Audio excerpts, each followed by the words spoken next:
Bonjour chers abonnés de la page Univers de Sabine. Aujourd'hui, nous sommes en présence d'une magnifique dame que j'ai eu l'honneur de rencontrer lors du festival marocain.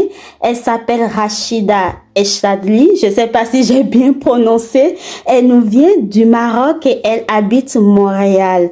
Donc aujourd'hui, Univers de Sabine reçoit Rachida pour vous. Elle va vous parler en tant qu'entrepreneur et nous faire un peu part de son parcours. Alors Rachida, bonjour.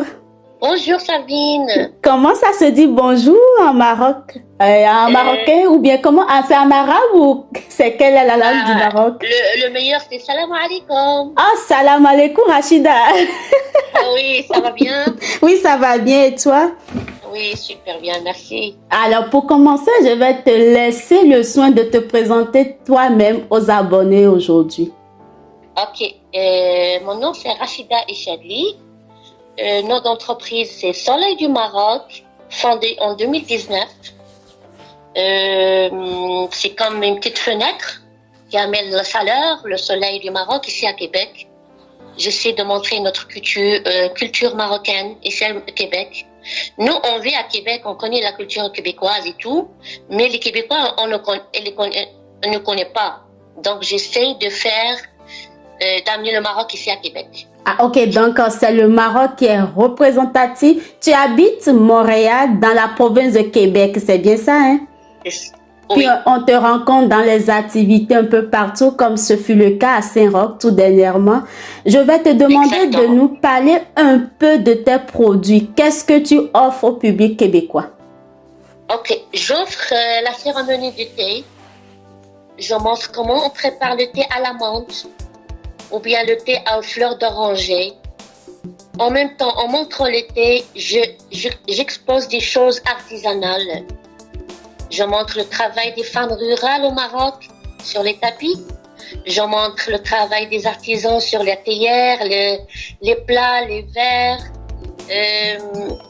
C'est en faire la cérémonie du thé quand je montre la culture marocaine. Tout un mélange. Ok, donc si je comprends bien, les femmes rurales, il y a des femmes qui travaillent avec toi actuellement, qui font tout ça avec toi ou tu es seule? Normalement, moi je travaille moi et mon mari. Mais parfois, j'ai besoin de plus d'équipe. J'engage des personnes qui travaillent avec moi. Ah, super. À Montréal, hein?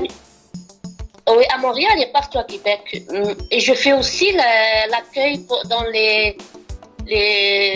des salles de réception pour mariage, pour événements, pour les fêtes nationaux, comme ça. Ah, super. Donc, c'est le thé qui est consommé. Donc, ça peut être une cérémonie qui n'est pas marocaine, qui peut avoir besoin de consommer du thé. Oh, c'est super ça. Oui, j'ai travaillé avec des Italiens, des Québécois, surtout dans les mariages mixtes. Ah, super. Un côté, ils aiment montrer sa culture. Je travaille avec eux.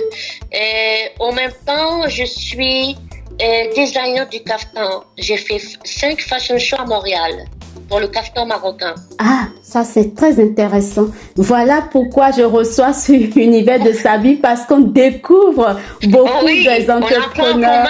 Oh. Et là, je vais comme rebondir pour te demander quelle est la vision que tu fais de l'entrepreneuriat aujourd'hui dans la province du Québec.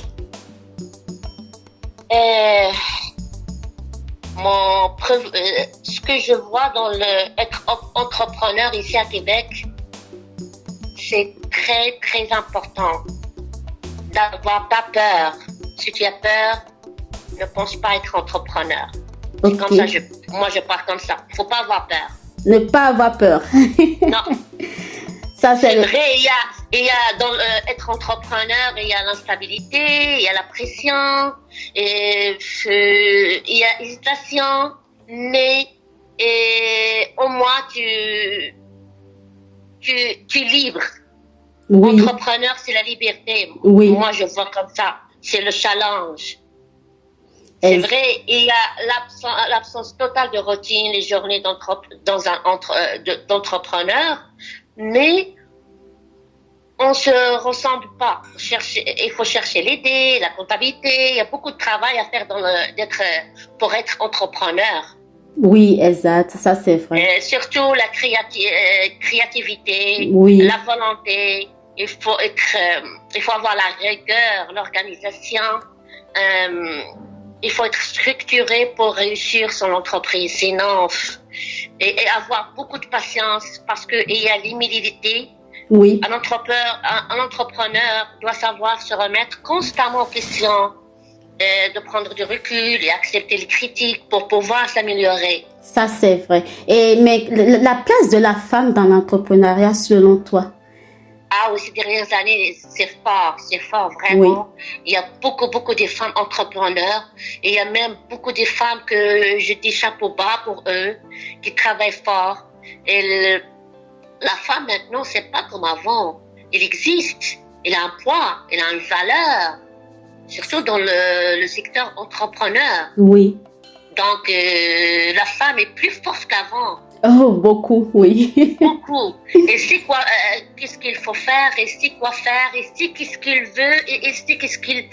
Et où aller chercher, oui. Exactement, voilà. Voilà. C'est pour ça que des femmes comme toi et comme moi, on se rencontre sur le terrain et ça prend la flamme. Voilà, Oui. donc un conseil envers tous ceux qui décident aujourd'hui d'entreprendre. Est-ce que tu as un conseil pour les jeunes qui nous suivent, qui posent des questions, qui nous voient faire, puis qui veulent s'essayer? Moi, je dis aux jeunes entrepreneurs, n'aie pas peur. Vise ce que tu veux, ton projet. Travaille sur ton projet et fonce. Ça, c'est bien. Tu dois frapper cette porte, l'autre porte. Il faut jamais cesser de frapper les portes. Et sans hésitation. Et chercher la touche. Ça, c'est vrai. Et savoir comment convaincre. Oui. Au début, il faut le convaincre toi-même. Si tu es convaincu de ton projet, soyez sûr que tout le monde soit convaincu. Exact. Ça, c'est vrai. Par exemple, moi, à Montréal, il y a beaucoup de personnes qui font le thé. Ils le font bien. Mais moi, j'ai ajouté une valeur sur le thé. Une particularité. Oui. La façon comment j'ouvre le thé. Ma façon d'habiller. Ma façon de parler. Parce que moi, je cherche le vivre ensemble, le partage, l'accueil, la chaleur. Je cherche le bon voisinage avec les gens. Je cherche la communication. Je cherche la diversité. Ça, c'est bien. Ça. Ça, c'est très bien. Donc, désormais, si vous voulez du meilleur thé ici à Québec, dans la province, c'est Soleil du Maroc. On te retrouve où? L'adresse, le numéro, c'est quoi? Sur Facebook, c'est Rachida Echadli. Oui. Sur Insta, Rachida Echadli, un seul mot. Et mon téléphone, le 514-297-3953. Parfait. 514 oui. 297 3953. De toute façon, je vais mettre tous ces contacts et les liens sous cette entrevue. Vous pouvez tout trouver. Et si vous avez besoin de quoi que ce soit, vous pouvez vous rapprocher de l'entrepreneur. Donc, Univers de Sabine a reçu pour vous aujourd'hui Rachida Echadli, la belle marocaine, au thé de saveur esquisse. Quand je l'ai goûté, c'est ce que j'ai dit. Merci Rachida d'avoir fait un instant à mon micro. Puis un grand plaisir, merci beaucoup. Je t'en prie.